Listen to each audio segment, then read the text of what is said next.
At a young age, Andreka Nicholas was thrown into a dangerous world she knew nothing about, taking her from a normal teenage girl to the main chick of a street soldier overnight. What initially seemed to be the worst night of her life turned out to be what Andreka thought would be a blessing in disguise. She had everything a girl could ask for, until she didn't anymore. What she soon realized was that everything she thought she knew was so far from the truth that she'd never be able to trust again, nor would she make the same mistakes in the future. Enter Crucial, the smooth yet direct and slightly brash gangbanger who carries himself like a suave, debonair mafia boss. He runs the streets with an iron fist, showing the utmost disrespect to anyone who attempts to cross him or his gang. Always wanting to get what he wants and being no stranger to hard work. When Crucial spots the beautiful Andreka, he's willing to go above and beyond to make her his, regardless of her connection to his enemies and being a taken woman. What begins as a forbidden flirtation soon becomes something that neither can get enough of, causing the two to throw caution to the wind. Will this disallowed love be able to prosper, or will the streets interfere before it can really start? In this love story filled with betrayal and lies, Andreka and Crucial will have to decide if the deadly consequences of their union is even worth it. I am your host slash cousin, Erica the Bibliophile, and let's get right into this crazy story. So Andreka is woken up at 2 o'clock by her mother, Jada, telling her, "I need you to get up and do something for me."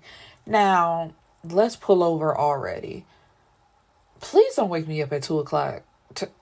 I'm so glad my parents never did that. Because what did you, at 2 o'clock, tell me you need me to do something? What? But anyway, her mom is a dope fiend who is under the delusion that nobody knows that she does drugs. So Andreka gets up and follows her mom to the living room where there's a large in stature and weight man waiting. So Jada turns to the man like, here she is. And, they're having a conversation back and forth. And when Andreka realizes what her mother is doing, she becomes pissed off and tells the man, "Look, I don't know what she told you, but whatever she promised you, you're not getting it from me." And so Jada tells her to stop being selfish and to just go with the man. And selfish is the last thing that Andreka is. Even at 17, she is the one taking care of not only herself, but also her baby sister, Skylar, who is only 13. And she has a little hustle of cutting hair, which is bringing money into the house because her mama ain't making none. So once again, she refuses the man whose name is Harm, and that's supposed to mean something because Jada is afraid of the man, but Andreka's like, "I don't care. I'm not going with him to get you drugs. Like, you're basically selling me so you can get drugs." And the man is getting upset and tells Jada to go get her younger daughter, Skylar, which is a mess because it's like, Andreka is already 17 and that's underage, and then you talking about go get the smaller or younger daughter, and it's just like, ugh, gross. So to protect her sister, Andreka agrees to go with him. So he throws her in the backseat of his truck and tells his driver, "No stops." So when they're in the back of the car, Andreka tries to start up her tough act again, telling him she's not going to do anything. And when he gets tired of hearing it, he punches her and knocks her out. So when Andreka wakes up, she's handcuffed to an old bed with the man Harm plus maybe 15 to 20 men standing around her, just staring at her in anticipation of what's about to happen. So, of course, she's scared out of her mind. She's pleading with them to let her go. And then she's screaming for help. And when she starts screaming for help, a young girl sticks her head in the room saying, what's going on? And when Harm tells her to get out and she realizes what is happening, instead of helping Andreka, the girl just tries to get one of the guys by the name of OD to come out of the room. She's like, "Come on, you don't need to be a part of this." But he blows her off. And the guy kicks her out. Like I said, get the fuck out. So get out. The door opens again, and a man who Andreka describes as being fine, which throws me off. And I know it's the writing of the book, but it's just like, in a situation where you're about to be gang raped, I don't think you would be seeing any men as fine. They would all be creepy and disgusting. But he's described as having caramel skin, a fade with juicy curls on top, nice build, and a few tattoos here and there. And his name is Mo. So Mo pays Harm to let her go, because at first he's like, man, what is y'all doing? Cut this out. And Harm is like, nah, she owe me some money, and so after me, I'm gonna decide who can get at her next. So Mo pays him, like, how much is it? And he tells him like $2,000. So he pulls off the money and pays it to him and takes her into what she assumes to be his room. And she tries to leave, but he tells her to relax. It's late, and she's in Los Castillo, which is a really bad gang area in LA, specifically the Yobs, I'm going to say Yobs, who Mo is a member of. So it's just like, girl, you're not going nowhere. Or if you're trying to go out by yourself, what I just paid to get you out of might happen anyway. Or worse. So Mo is 20 and Andreka is 17. So after that night of him rescuing her, the two become really close.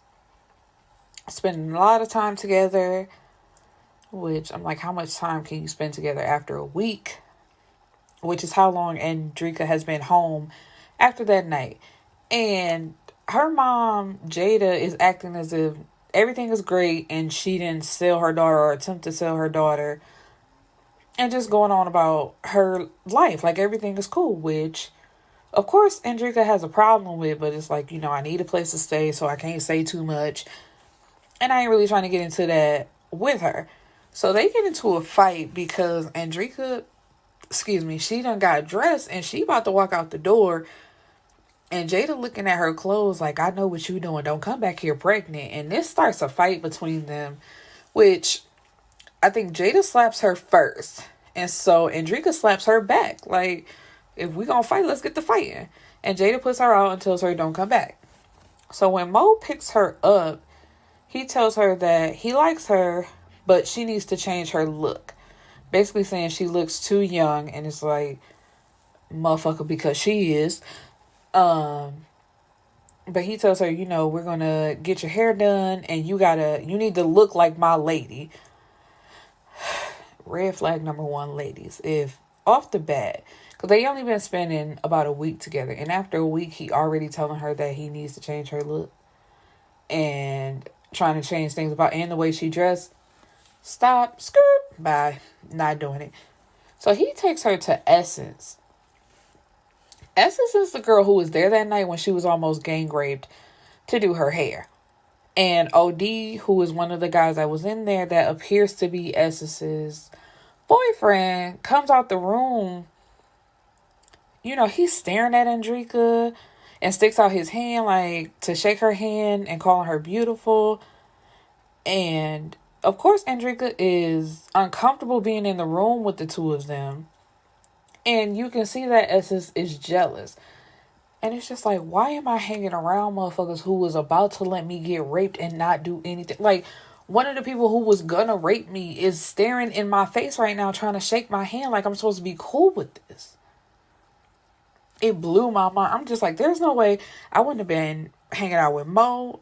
And as soon as he brought me into that apartment with Essence, I'm like, so you got me fucked up. I don't care how good she can do hair. I'm not staying here. Like, she was just gonna let that shit happen. And then when they have a conversation about it, because Andreka asks her, like, do you do that a lot? Just leave women to get raped? And she's like, what can I do to alleviate the situation? And it's like, growing up in hood culture and being a part of, all that type of stuff, it's complicated, but still, it's like, we not finna be buddy-buddy. And you was about to let me get raped. Like, no. But anyway, so she let her do her hair.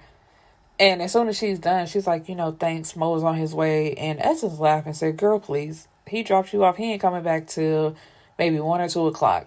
This must be your first time being with a drug dealer. You might as well make yourself comfortable.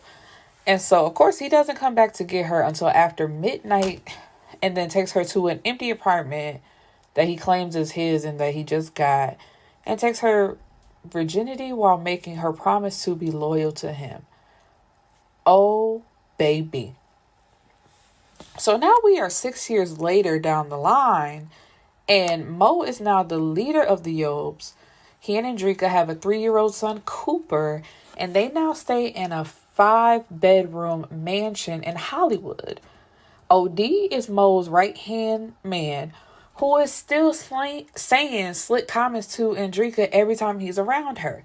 And she has told this to Mo, and he just brushes it off saying, oh, OD is joking, which is another red flag. It's like, first he wants you to change how you look and change your clothes, and now you are telling him, well, first of all, he got you around somebody that almost attempted to rape you. But then you are telling him that he's still saying slick stuff on the side, and he's like, oh man, that's him just playing. And how do we get to 6 years later? How is their baby involved? Like, okay, just for the sake of the story. But it's like, when you try to apply this to real life, it's like, what? And I can't even say that because there are people who really go through this, but it just, like, it sounds so fucking crazy. So they're loading up Mo's truck because they're taking little baby Cooper to Disneyland. And, you know how when you're going on a road trip, the very first stop is a gas station, fill up, grab some snacks, because it's like, we finna be in this car for a minute. So Andreka gets out and goes in the store to grab some snacks for the ride. And as she's shopping, the door opens and in walk a few guys. But there's one that especially catches her eye. He's described as being very tall, deep mahogany skin, smooth as butter, nicely trimmed mustache that goes into a thick beard. He has full lips, long hair braided like Nipsey Hussle, solid build, and covered in tattoos. He oozes power. And this is Erica speaking. As I was reading this book, I felt like what Shvonne was trying to do was blend Nipsey Hussle and what's that man's name? Why am I drawing a blank? What is that man's name? Pop Smoke. Like, she was trying to blend them together into one, because that's very much what it sounded like. So anyway, she is caught staring at the dude, and he tells her, I like what I see too, baby. And at first she tries to get a little attitude because she got caught. And it's like, don't be mad because you got caught staring, and then you tried to play it off. And he humbled her real quick until Mo texts her or calls her, like, you've been in there too long. What the hell are you doing? So she, like, immediately leaves out the store without getting her stuff. And when she gets back to the car, Mo is like, what is taking you so long? Them niggas from the Lunatics is in there, so let's go before they start a problem. And as she's getting into the car, the guy that she was low-key flirting with comes outside with a bag of the stuff that she left in the store, telling her she forgot to pay for her things. So he looks at Mo and tells him that he's going to take his woman and treat his son as if he were his own. So Mo, he tried to jump crazy, but the guy puts a gun to his stomach, and Andreka is pleading with him to get back in the truck. Like, come on, let's go. It ain't worth it. Don't do this out here. Let's go. But before the man walks away, he turns to Andreka and tells her that she's going to be his wife. So when Mo get back in the car, he like, you know that nigga? Like, what's all that about? And she's like, I ain't never met him before a day in my life. I don't know what y'all got going on, gang stuff. Ain't got nothing to do with me. I don't want to be a part of it. And so Mo is now no longer in the mood to go to Disneyland. So he says, we're going back home. And Andreka's like, no, I'm not stopping my son's activity because you in your feelings now. But he takes them back home, and Andreka gets in her car to take Cooper. And once again, Mo tries to stop her by saying, well, I don't know how you going to pay for it because you're not getting no money from me. And it's like, okay, what is this, red flag number 4 or 5? Like, he's trying to control you with money, or he does control you with money. But Andreka says she tells him, like, not to even worry about it. But she got her own little stash of money. So it's like, cool, if that's what you want to do, Playboy, you got it. She goes and picks up Essence, who they have grown closer over the years, where it's not like they're best friends, but Andreka is cordial enough to where, you know, they're cool. And so she's telling her about what happened at the gas station, and Essence informs her that the man's name is Krucial, and he is the leader of the Lunatics, which is their rival gang. So it's like, don't fuck with that nigga. Because at first Andreka was trying to like downplay how good he looked, and Essence described him like he boom bow bow, and she like, yeah. She like, girl, that nigga fine. You ain't gotta lie, but besides that, don't fuck with him. So when she returns home after Disneyland, their house is surrounded by police cars, and Mo is sitting on the ground handcuffed. Andreka, when she lets the police know that that is her house, she is also placed under arrest for illegal possession, Lord, of narcotics, firearms, ammunition, and stolen funds. And she's looking at Mo upside his head because it's like, he told her he didn't bring like none of that stuff to their house. House is full of it. So the police were they did handcuff her, excuse me. But she tells them like, no, my son is in the car. Like, let me get my son. And it's like, of course, like, girl, you under arrest. So sorry about your baby. And she tries to fight the police as they're like getting Cooper from the back seat. And she ends up getting pepper sprayed. So it's been a few months, and Andreka is now out of jail. But she is now about to attend Mo's funeral. 2.5 weeks prior, Mo was murdered in prison. So Andreka is now living in a rundown apartment with no money because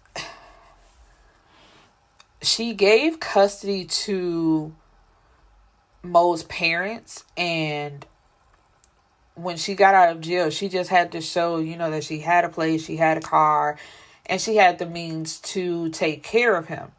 But she still had some of the stolen money. So when she tried to put that in her account and they matched up the numbers, you know, of course, they snatched all that money, and that got her even more trouble. So she has her sister call Mo's mom to see how she's supposed to ride in the family limo. And Skylar tells her that Mrs. McCullough, that's how I'm going to say it, I hope that's how it's supposed to be pronounced, says that the family limo is full. And leaves it at that, like no other explanation. But it's just like, you know that I'm your son's girlfriend, like, I have his child, and you're telling me on the day of the funeral that the family limo is full? Like, make that make sense. Especially if she know his family. Like, he ain't got no brothers and sisters, so it's just the parents. It's like, who else is in the family limo?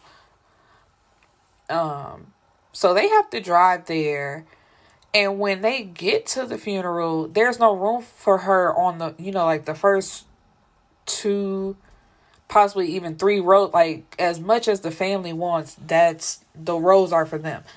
So they tell her like there's no room for her on the very first row. But there's some woman that she does not know sitting next to Mo's parents, which confuses her. But she tells them she's not moving until they find her a seat. So Mr.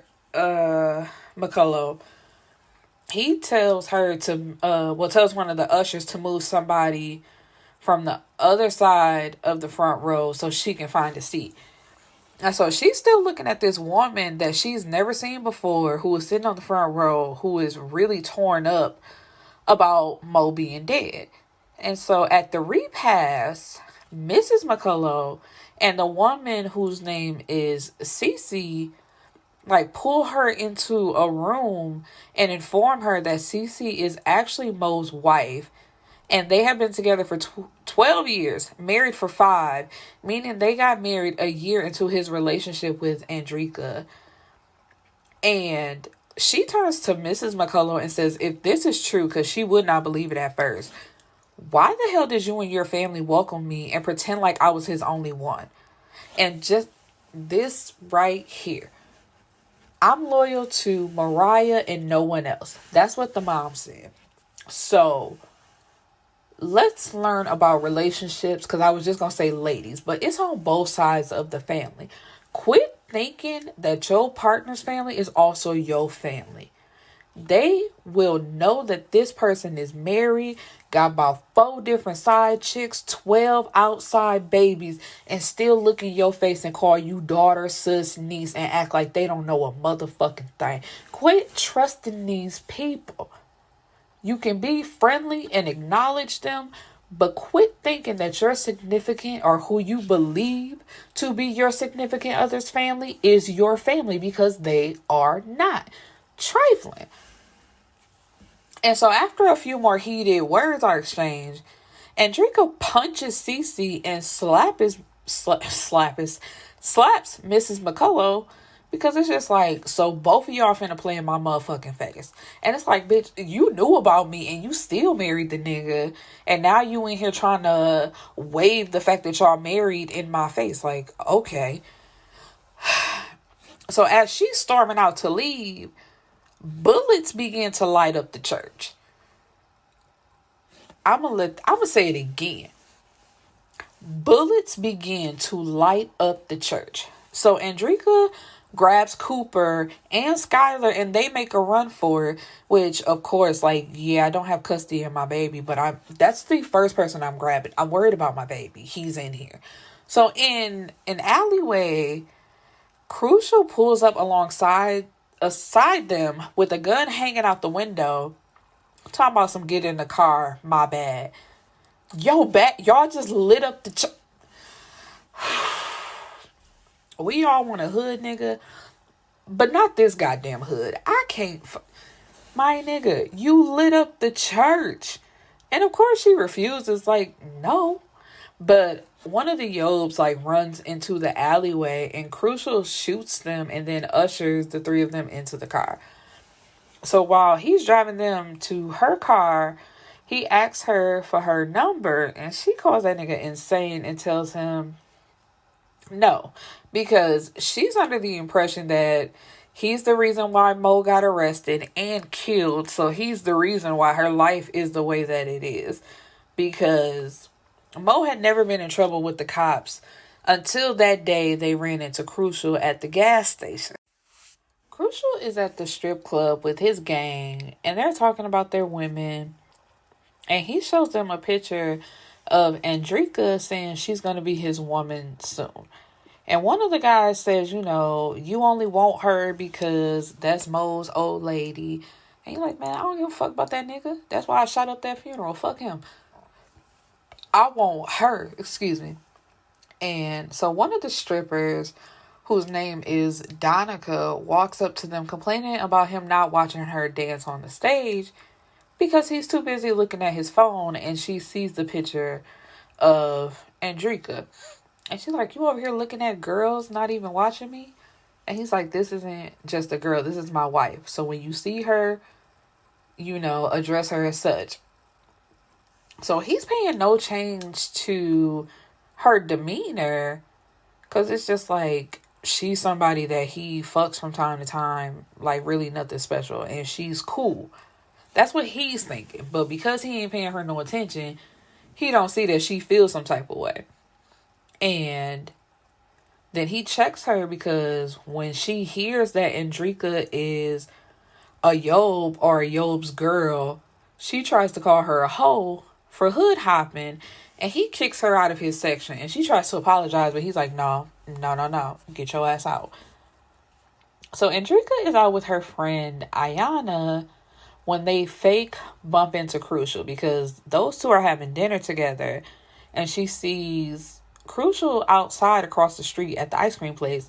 So she's telling her friend, like, I could go for some ice cream. Let's go get some ice cream. And try to walk past him, like, without saying nothing, acting like she don't see that he there. I'm like, girl, you swear you can't stand this nigga, but you trying everything you can to get closer to him. So he tries to get Andreka to ride with him, even though she sees him there with a woman and 3 children who she's thinking could possibly be his. So she's like, no, ain't you with your girl and these kids? Or your kids? He tells her, I can have somebody come pick her and them little motherfuckers up. So what's up? And she says no and tries to walk past, but he pulls her in for a hug and telling her in 48 hours, they're going on a date.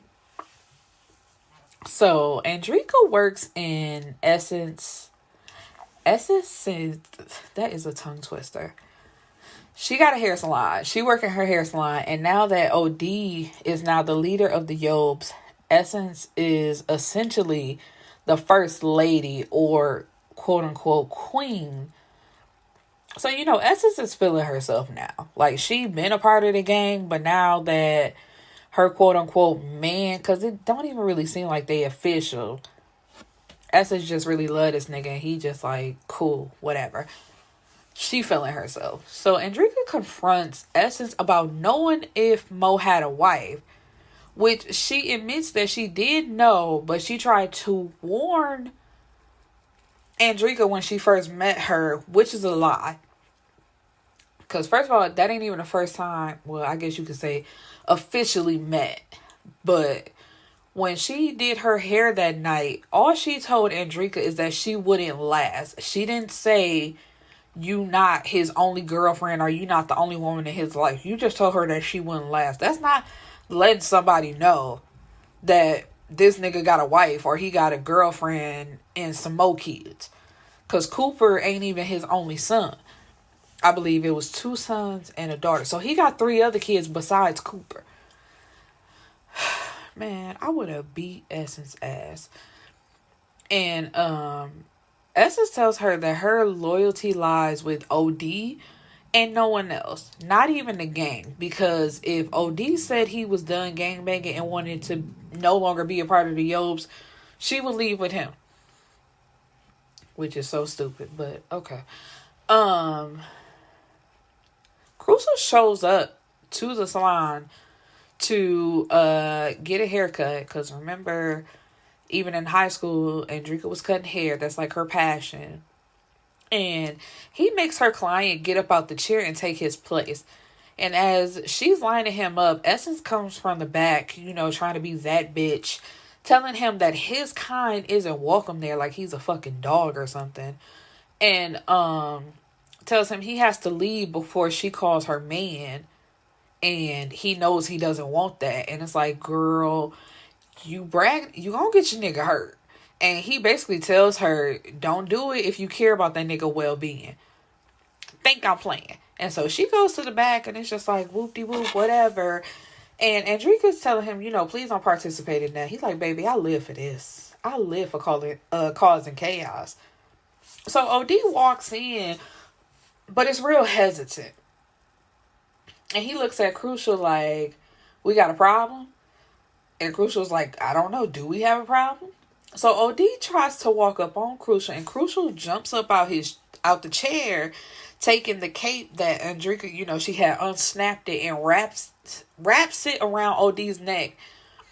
And it's basically like holding that nigga up off the ground because OD is 5'9" while Krucial is 6'5". So when he lets him go, OD falls to the floor unconscious. And one of the hairstylists is like, is he dead? Another one responds, no, he's asleep. Essence, come get your man up off the floor, girl. And it's just like, basically, you called your nigga here to get embarrassed. Shame.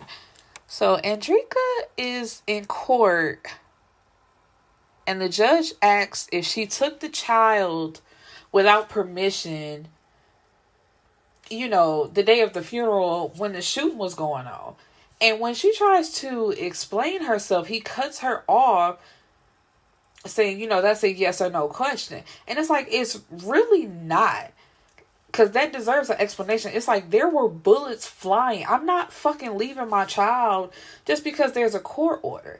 And I know it's for the drama of the book, because I would think other circumstances, a judge would want to know everything that happened and nothing being left out. Because it's just like, if bullets were flying and you just left without even thinking to look for your child or look at your child, it's like, oh no, there's this court order. My child isn't in my custody, so I can't make sure that they're okay. Like, make it make sense. But Andreka says, yes, but he was in a dangerous situation, and I was not about to leave my child to comply with the custody order. All of what I just said. And the McCullough's lawyer calls her defiant and possibly being behind the shooting at Mo's funeral just to get Cooper. Which is like, what? I would possibly get my child killed for the order to take, for the opportunity to take my child? Like, make that make sense. And so he has pictures of them being in Krucial's car after the shooting with Krucial's gun hanging out the window, like how he pulled up on her. So, of course, the judge sides with the plaintiffs, citing that her actions were inexcusable, and now she is only allowed to visit Cooper inside of the McCullough's home, which of course is not something that she wanted. So after she cries in her car, she goes home where she receives a call from Krucial, and he can tell that she's upset, and he's like, his way of soothing is like, what's up? Do I need to come kill somebody for fucking with my baby? And I think it makes her smile, but it's just like, nigga, you are the reason this is happening to me. And she tells him that she's not going on this date that he keeps talking about. And he tells her if he has to kidnap her, he will. And she's still going on a date. So the next day, she schedules appointments all day, like trying to stay real late, with the hopes of him not showing up. So she also doesn't hear from him. So when she walks outside to her car, he immediately pulls up beside her and tells her to get into the car. So she's like, no, I'm not going. I've been at work all day, whoop-de-whoop. So he puts a sack over her and puts her in the car. He takes her to a movie theater and has like all of her favorite movies as possible options. And she just thinks this is so dope. Like, oh, these are all of my favorite movies. And it's like, of course, yeah, I know, girl. And so he also has them bring food from a seafood restaurant, since that's her favorite as well. And he says, since you wouldn't talk to a nigga and tell me these type of things, I had to stalk your social media and learn some shit about you. So, they're having a good time. They vibing. The quote-unquote date is going well. They even discover that they share the same birthday, which is March 31st. And he makes a statement about it being God's plan of Mo being locked up the same day that they met, because she hasn't been touched since, like she hasn't had sex with anybody. So as soon as he says that changes her whole mood. And she tells him like everything is her fault. I mean, everything is his fault, which is, why her life is the way it is. And he refuses. He's like, first of all, I don't even fuck with police, and I ain't no damn snitch. So don't blame that on me, and don't blame that on my gang. Your nigga just happened to get caught, and he shouldn't have the shit where he lay his head. That's his fault. But don't blame that on me, because I ain't fucking do it. So, of course, she's upset now, and she demands that he takes her home. But he taunts her until she takes out her stun gun and like uses it on him, which doesn't hold him down for long. But she grabs his keys and steals his car. She goes back to the salon to get her car, leaving his car there, and she goes home. So when she wakes up, Krucial is standing there with a gun in her face, like, give me one good reason why I shouldn't pull on this bitch right now. And at first she tries to say, like, somebody will hear. He's like, girl, I don't give a fuck. I done killed people before. Next. And then she tries to say, oh, my sister's coming. Like, I can't shoot your sister too. Like, come on. Your time's almost up. I'm getting ready to pull. And she apologizes. So then he tells her to get up and get dressed. And when she steps into her kitchen, she sees that he cooked breakfast for her, which is so crazy because he was described as being really mad. So it's just like, tell me why I shouldn't kill your ass right now. All along, this nigga had breakfast waiting in the kitchen. Like, Krucial is crazy. So they sit and chill all day together until nighttime. When he's getting ready to go, he tells her to pack a bag. So when they get outside, she sees that his truck is there, but doesn't see her own, which surprises her because she still had the key and she didn't tell him where his car was. And so he tells her, damn, your truck like being broken down into pieces. And she gets upset saying that she needs it, and she lets it slip about having to need her car to go see her son. But he tells her, oh well. But when they get to his house, her truck is actually in his garage, which she looks at him like, why would you do that? And it's like, girl, come on now. Don't act like you can do it to him, but he can't do it to you. So he takes her to his real house, which, of course, every drug dealer has. They have the apartment that they keep where everybody think their stuff is, and then they have their real house way out where can't nobody find it. So they both go take a shower in separate bedrooms. Then they lay up together talking. And while they're talking, Donica calls, but Krucial doesn't answer. But Andreka tells him, like, you can answer that if you want. So he like, man, no. So they end up having sex. And a few days later, Krucial shows up to Donica's house because she just been blowing his phone up, calling back to back to back to back to back. So he's like, what do you want? It could have been an emergency. And he was like, well, you should have called somebody that, could help you. Like, I'm not the nigga to call for that. And it's basically like, this ain't nothing but a sexual thing, not even a relationship, because it's just like, in his eyes, he says he maybe sees her twice a month. It's like they don't lay up, they don't talk. It ain't none of that to where he feels like she should have any feelings. But on her side, of course, she feels like it's something different in that she's basically his main bitch. And so she tells him that people are starting to talk about him being with Andreka. And he's looking at her because he don't believe it. Like, he knows eventually it's going to be a problem because they're from rival gangs, but he really don't care about that. So he tells her, come on, get dressed. Let's go. And she's like, what? And he knows she lying, but, he's riding it out. Like, come on, you finna point out the people that was talking. And of course, he basically says it at the same time. You don't remember. I don't remember. But yeah, of course you don't. And he tells her, stop playing with me. First of all, I don't give a fuck, but don't be blowing me up for this bullshit. And so one of her sons comes out and asks him, like, if he wants him to paint his... It was a very homophobic moment that really could have not been a part of the book. But it's like, what's a hood story if niggas aren't homophobic and calling everything gay and being really rude? So Andreka gets a notification that Donica is now following her on IG, which, of course, pipes her interest because you told me that she was just a homegirl. Why is your homegirl following me and trying to be all up in my business? Especially when she was, like, giving me the side eye when I saw y'all together. So speaking of Krucial, she feels away because after they hung out that night at his house and had sex, she hasn't heard from him. She goes to see Cooper, which of course he is so happy to see his mommy. He wants to leave with her, but she has to tell him that he can't. And he's like, why? I won't be bad, which broke my heart. Because it's just like, how... This is the type of stuff that is hard to explain to a child.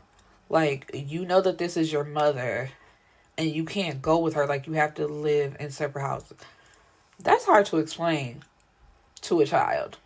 Not why two parents could possibly be of the same sex, or like us. That's not hard to explain. I digress. So they play together. She cooks for him, and she has to swallow her pride because she has to ask Emily, which is I'm gonna start calling her by their first name. She has to ask Emily if she could take him out for ice cream, which of course she has to be a bitch and say no. But so once again, Andreka has to tell him that they can't do something. And when Cooper starts crying, I thought you weren't a baby. Big boys don't cry. And it's like, then you got niggas that don't want to communicate with you. And you wonder why. He is 3 years old. Why are you trying to shut down his emotions already? But anyway, while at work, she's standing outside, talking to a few of her coworkers, and she sees Krucial across the street talking to two women. So she tries to play it off, like it is what it is. But really on the inside, she hot as fish grease. So she attempts to go back in, and he calls out to her, and she try to keep walking. He's like, make me cut up in these streets if you want to.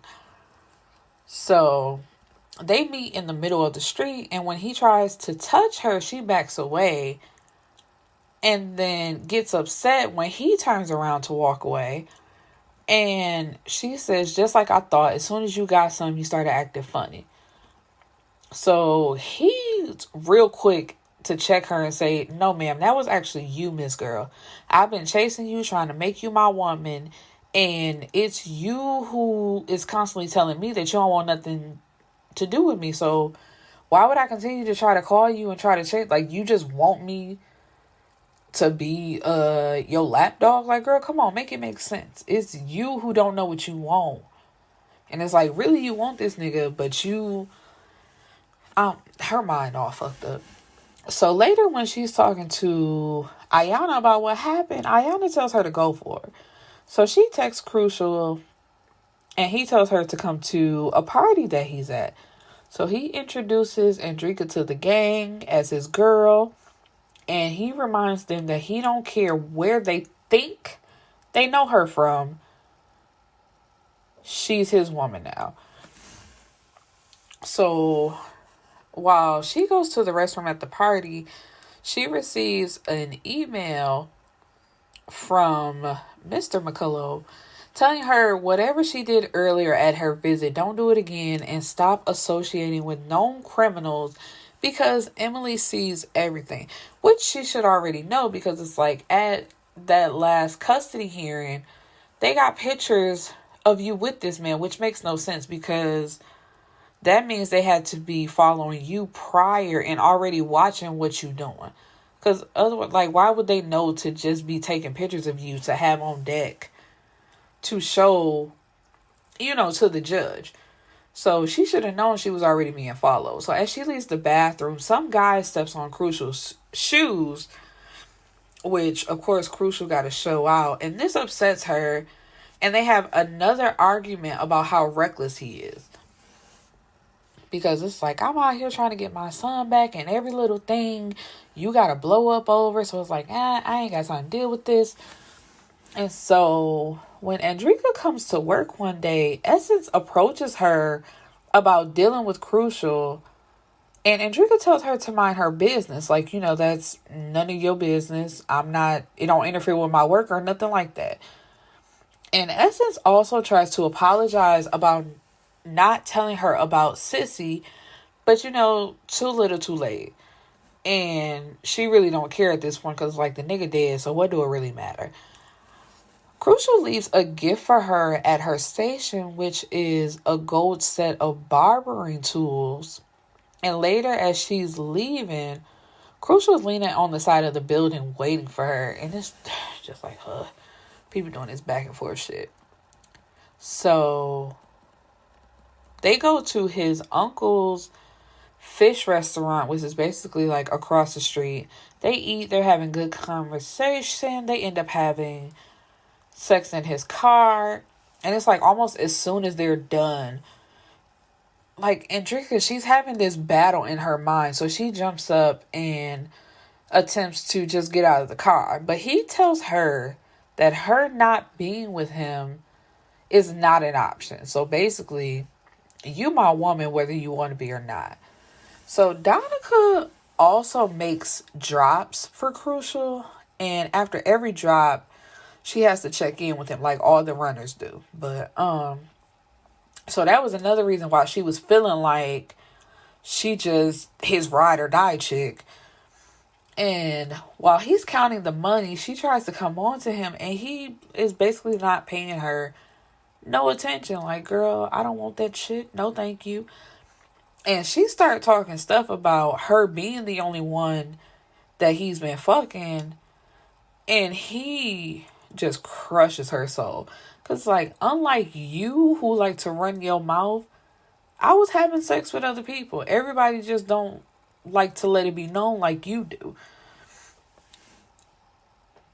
Ouch. And so she's thinking that he killed her boyfriend at one point just to be with her. And so she says, you killed my man for nothing? And he tells her, no, I killed your man because he tried to step to me about fucking you. If he would have just continued to let me fuck you in peace, it wouldn't have been a problem. But you delusional for thinking that I killed him just to be with you. First of all, I'm not with you, so what the fuck is you talking about? So, while she's working one night, OD propositions her, and she gives him his number, which is like, of course it's gonna backfire, because it's like, girl, you can't go from one side of the gang to the other thinking you gonna make this nigga jealous when OD is nothing for Krucial to be jealous over. So while Krucial is at his uncle's place eating with one of his guys, Essex approaches him offering him sex and gets her feelings hurt. He called her long booty. And then while Krucial is outside smoking, he sees Andreka come out the shop with a man and immediately goes over. And I don't know if it's just because he's so tall, but this is another person that he has like dangling in the air while he asks, who is this? And he's basically just like a janitor who helps out and grabs stuff that they need. Krucial sends the man across the street to his uncle's spot to buy some food, so he instead can help her with the box. And they kiss, and Andreka thanks him because he's always there to make her feel better despite how much she has going on in her life. And he tells her he's doing God's will by taking care of his soon-to-be wife. And while at first she was smiling, her face goes to serious. And he tells her, we're going to talk in a few days. It's going to be all right. So Andreka visits with Cooper and goes over the allowed time. Because, while they were playing, she laid in bed with him and, put him to sleep. And I think she's only supposed to be there for, maybe an hour, maybe even 2. And she was there, basically all day. And so Emily tells her, the more you defy me, the harder it's going to be to get your son back. And then she tells Andreka that she's going to send Cooper to live with Sissy for 2 months under the guise of getting to know his siblings. And Andreka's like, no. And Emily tells her, it's really not up to you. I was just trying to give you common courtesy by letting you know. But Andreka tells her, if you send my son to live with that bitch, you're going to regret it. And it's just like, of course. We all know that you're doing this out of spite. Because what other reason would you have to send that baby to live with that woman?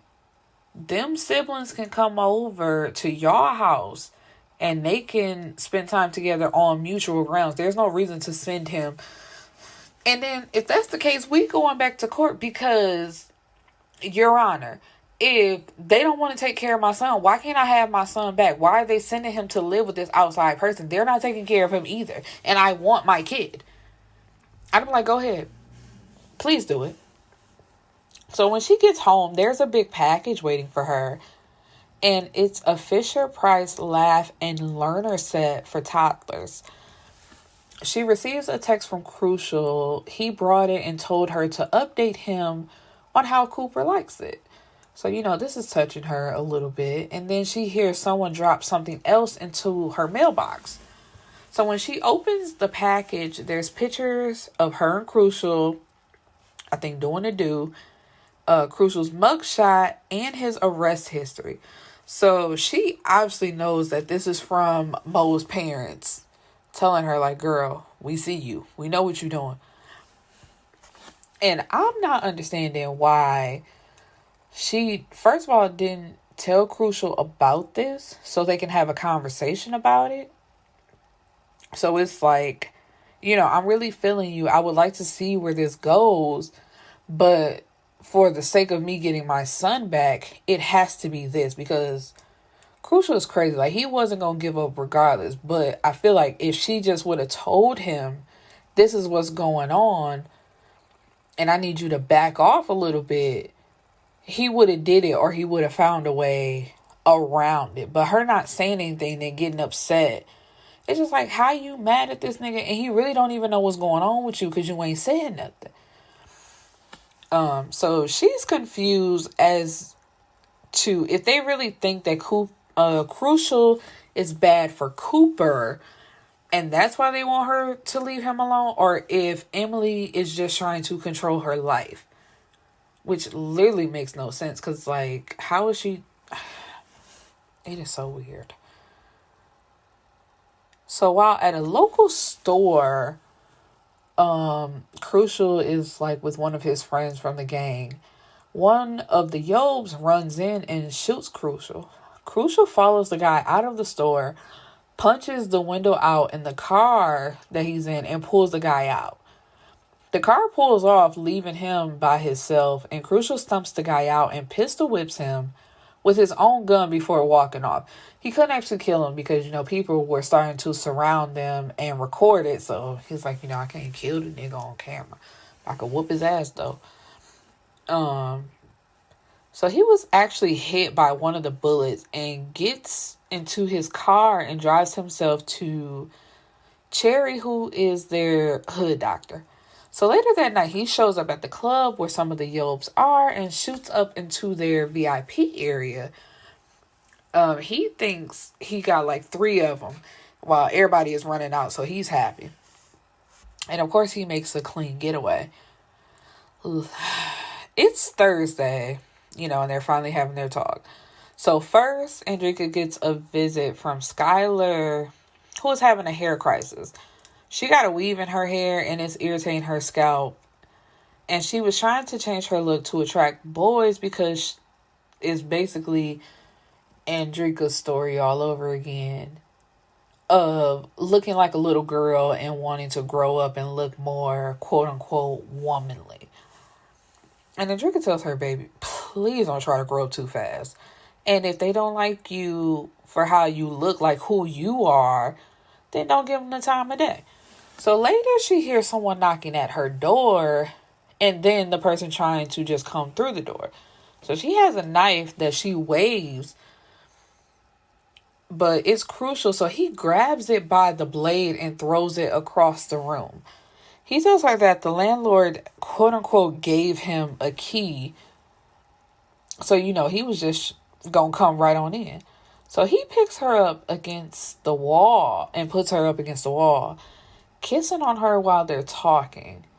I'm not trying to come between you and your son. I just want to be with you, take care of you and your son, make you happy.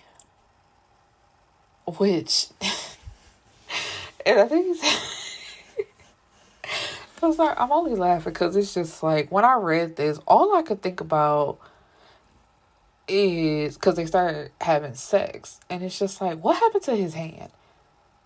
Like, because he literally grabbed the knife by the blade and it cut his hand. So it's just like, where's the blood? Why they having sex? They just having bloody sex. And then also I'm laughing at myself because I put in the notes, just because a nigga thugging don't mean he don't want to see you smile, baby. And it's just like, it's an old Lloyd Banks song. Anyway, so he asks her, like, why don't you have your son? And she explains everything that's going on. And it's like, you really could have did that in the beginning and y'all would have less problems.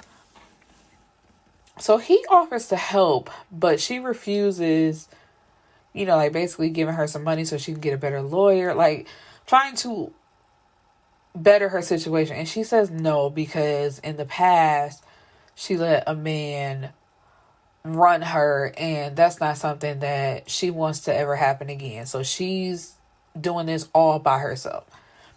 And Krucial tells her, like, as your man, that's something that I'm supposed to do. I'm supposed to help you out. I ain't trying to control you. I want somebody that has goals. So Andreka got another job. So she's working as a barber, and she's also working at a chicken shop. So one day when Krucial is picking her up, he tells her that he's getting her another place to stay because she's in Yob territory, and when they find out, or when they call themselves trying to do something about them being together, it's not going to be safe for her to stay there. And so when she thinks about it, she agrees and tells him that she will let him foot the bill until she can manage it herself. And so, he has a few legitimate businesses, but he also sells drugs, and he exports them inside of dead animals. So Andreka is having another custody meeting, and the McCullows and their lawyer shows the judge all the things that they sent to her in the envelope, because it's like, of course they're going to have copies, girl. And the judge tells her that she can't have custody, but Cooper can stay the night with her 2 nights out of the month of the McCullows' choosing.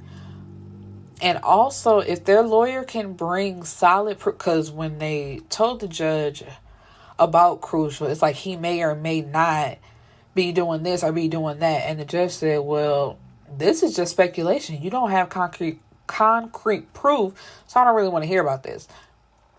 But the judge tells her, if the lawyer can bring in solid proof that Krucial has been involved with any legal activity in the last year, he'll be giving the McCullows full custody for 3 years, and that'll be the next time that they revisit this case. So,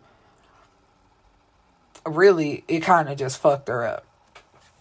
But the judge also schedules for her apartment to be expected for the upcoming visit in like a day or two. So she's trying to ask for more time, and they're like, you done had all this time, you ain't ready yet? And I was like, why would she even fight that? I'm like, yes, you can come to my apartment. So Krucial calls her as she's leaving, and she only tells him a little bit of how it went, like excluding what they brought up about him. She tells him that he was mentioned, but not all of the stuff that they had on him. And it's like, why would you not inform him? Like, why are you keeping him in the dark about this? And so he pulls up on her saying, I'm coming to pick you up anyway. It don't even really matter.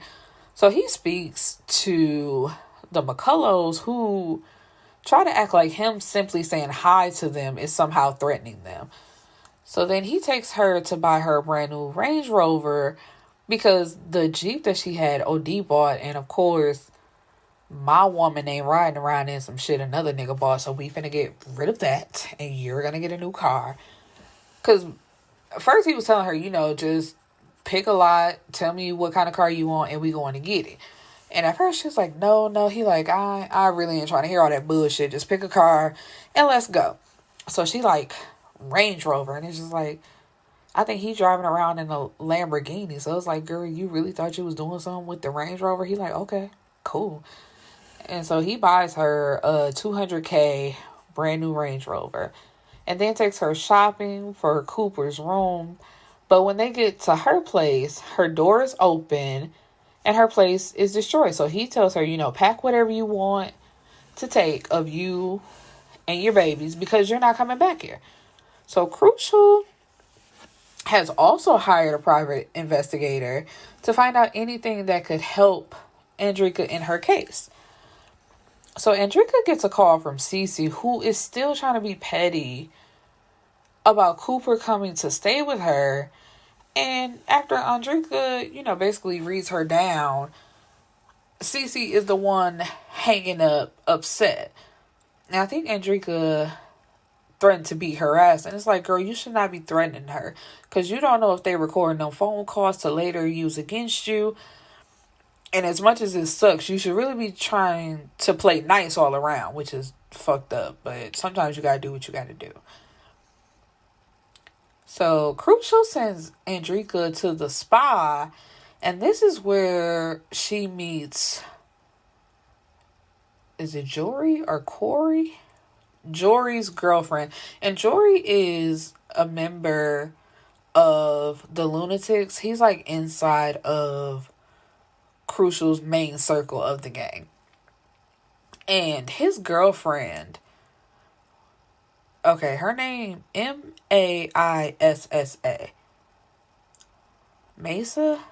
Mazia? I don't know. She's really like a turnoff from the start. It's like she just sits down next to Andreka without even knowing her. Did your man send you here too? You look like it.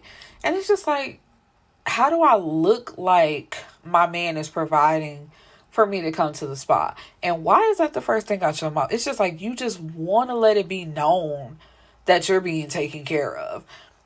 And Andreka says something about, money isn't everything, or I don't want a man to take care of me. And she says, I need a man to buy the whole store if I want it. And it's just like, girl, you are fucking annoying.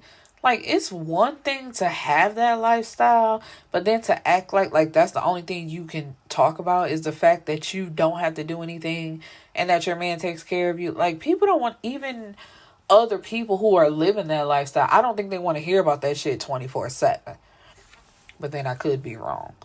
So when they exchange names and she hears Andreka's name, she says, oh, you mess with Krucial. And she's looking at her like, how do you know that?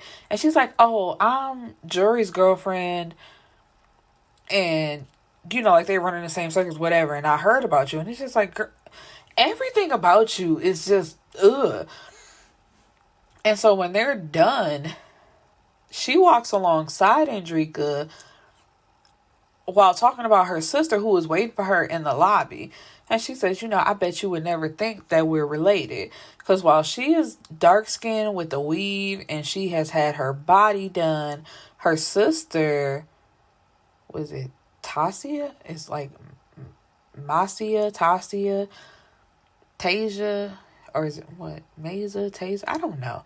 These damn names. She's light-skinned with curly, wild hair and a very thin body. And Andreka isn't feeling that because it's like, she just looks like a regular girl. Like, she's pretty, she's cool. And while she was even talking about the shoes that her sister, she's like, what kind of shoes are those? And Andreka like, they're Chucks. Like, I got some. And it's basically like it's working against her because it's like she's thinking that Andreka is one way and Andreka is really like more like your sister. Why you trying to play her? So Krucial takes Andreka to his hood to show her, it ain't all bad all the time. But of course, while they're getting something to eat, a shooting happens. And this upsets him because he was trying to prove a point and the exact opposite ended up happening. But, she tells him, you looked out for me because before the shooting actually took place and the guy pulled out his gun, Krucial gave her his car keys and sent her out to the car. So it's like, you really protected me and didn't put me in harm's way on purpose. So I'm not mad at you and I really don't want you to be upset. OD, Donica, and Essence are in some kind of throuple relationship. Well, Essence is just being played because OD told Donica when he was propositioning her, that bitch do what I tell her to do, so she's really not even a problem. So you ain't got to worry about her. So he's really like spending all this money and taking care of Donica, and Essence is just on the side along for the ride. Andreka receives information that Essence tried to sleep with Krucial, so she goes to her shop to confront her, and Essence didn't come right out and admit to it, but her not saying anything is her saying something, and Andreka beat her ass. Andreka picks up Cooper and introduces him to Krucial, and they immediately take to each other. So Crucial's real name is Capri, and when she introduced them, Cooper called him Copy. So that's his name for him, which I thought was so cute. So Andreka has to go to court for an emergency court hearing. The McCullochs present proof of Krucial having a confrontation with Mo the day of his arrest, as well as being questioned in a recent shooting and approaching Emily in the store. They also have proof of Andreka assaulting Essence, causing her to lose her job. So her overnight visits are revoked, and they're back to being in the McCullochs' home for 3 hours. So Krucial finds out in the end, because he has like a tech guy to tell him things. He finds out that Mo is not actually dead and is actually alive.